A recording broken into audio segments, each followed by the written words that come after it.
Jazakallah, Dr. Zakir, for your very, very informative lecture today. Now, we come to the second part of our program, and that is question-answer session. The question-answer session would be conducted as follows. The mics are there at my left and in my front in the center aisle, and there is a mic in the ladies section as well. Those who want to ask questions may come to these mics and they can ask questions. First of all, questions that would be asked would be related to the topic, except to the non-Muslim brothers who will have the right to ask any question that they would like to ask. The questioner has to give his name and profession. The question should be very short and brief without going into any introductory speech. That would save time. I would especially request our volunteers to ensure that the person who comes to the mic is a non-Muslim. Now we begin our question-answer session with a mic on my left hand. Any brother, especially non-Muslim brother who would like to ask a question, may feel free to come and ask a question. My name is Ramakrishna. I am a physiotherapy student. My question is, what is the need of Allah to create Adam and Eve and this total universe? What he will get from this? And my second question is, everything is created by someone. So even God must have been created by someone. What is the meaning of Allah? Brothers asked three questions. The first question, why did God create Adam and Eve and what was his reason to create all this world and humankind? Allah subhanahu wa ta'ala created Adam and Eve, may peace be upon them both, so that the humankind could come. They were the great-great-grandparents. Allah says in Surah Hujurat, chapter number 49, verse number 13, Ya ayyuhan nasu inna khalaqnakum min zakrin wa unsa wa ja'alnakum shu'uban wa qaba'ila lita'arafu. Inna akramakum indallahi atqakum. Inna Allah alimun khabir. O humankind, we have created you from a single pair of male and female and have divided you into nations and tribes so that you may recognize each other, not that you may despise each other. And the most honored in the sight of Almighty God is the person who has taqwa. The criteria to judge any human being, it is not wealth, it's not color, it's not caste, it's not creed, it is taqwa, it is God consciousness, it is righteousness, it is piety. So Adam and Eve, peace be upon them both, they were our great-great-grandparents, of yours also and of mine also, all humankind. Therefore I call you a brother. We are brothers in humanity. Allah says, Ya you are nas, O humankind. And Allah says in Surah Isra chapter number 17, verse number 70, وَلَقَدْ كَرَّمْنَا بَنِي آدَمَ. Almighty God has honored all the children of Adam. Whether they are born in India, USA, UK, born in a Hindu family, or a Muslim family, or a Christian family, Allah says He has honored all the Bani Adam. If you are a human being, Allah has honored you. Whether your name is Zakir, Abdullah, Ramu, Shankar, if you are born as a human being, Allah has honored you. Now coming to the question, why has Almighty God created the human beings? Allah has created the human beings because Allah says this is one of His best creation. All the other creations of Allah subhanahu wa ta'ala, they obey Him. We have the angels. Whatever Almighty God says, the angels obey Him directly. They have no free will. The human being is the creation of Allah subhanahu wa ta'ala, which has a free will. We can either obey Him or disobey Him. So Allah has created such a creation. We are one of His best creation and the best of forms. But we have a choice of either obeying God or disobeying God. If we obey God, we will go to Jannah, we will go to Swarg, we will go to heaven. If we disobey Him, we will go to hell, we will go to Nark.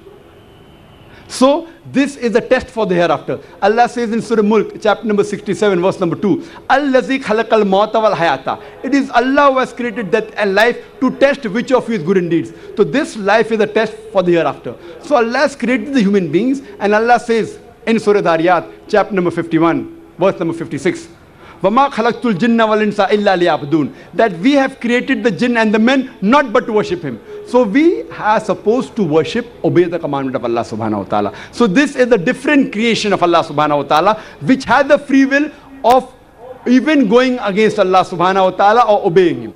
All the other things, the stars, the trees, the mountains, the Qur'an says they do sajda to Allah subhanahu wa ta'ala, they prostrate to Him, they obey Him. We have a free will. Now when Allah has given a free will, with the free will if we obey Him, we become higher than the angels.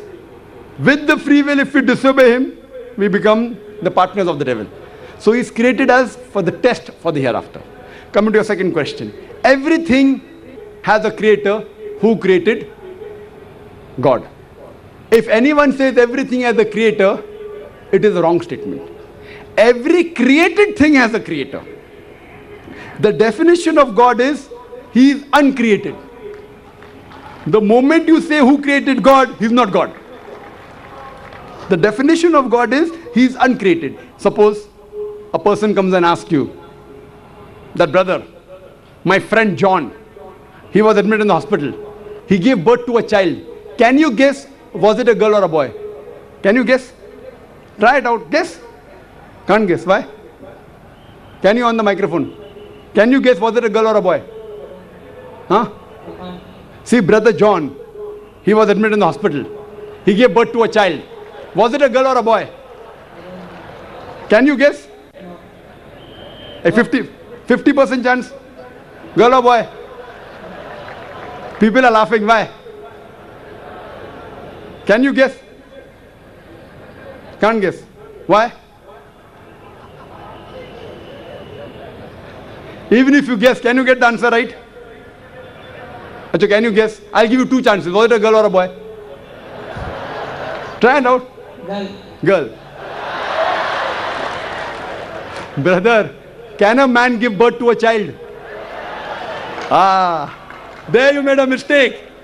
Same way you made a mistake by asking who created God.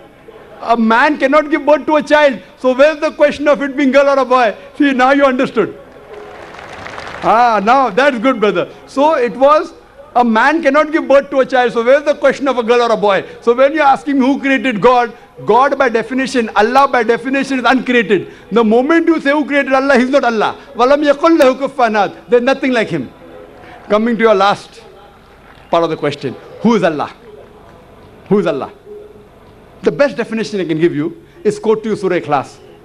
Chapter number 112, verse number 1 to 4. It's mentioned in the Qur'an. Kul huwallahu ahad. Say he's Allah one and only.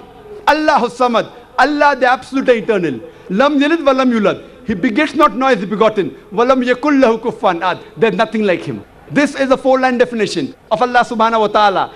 Any human being, any person says so and so candidate is God. If that candidate fits in this four-line definition, we Muslims have got no objection in accepting that candidate as God. Four-line definition. This is the litmus test for theology, for the study of God. First is Qul huwallahu ahad. Say he's Allah one and only. Allahu samad. Allah the absolute eternal. Lam yalid wa lam yulad. He begets not nor is he begotten. Walam yakul lahu kufuwan ahad. There's nothing like him. If you go to the Hindu scriptures, the same is mentioned in the Hindu scriptures. Kul huwallahu ahad is mentioned, if you read Chandogya Upanishad, chapter number 6, section number 2, verse number 1. Ekkam evidityam. God is only one without a second. Second test.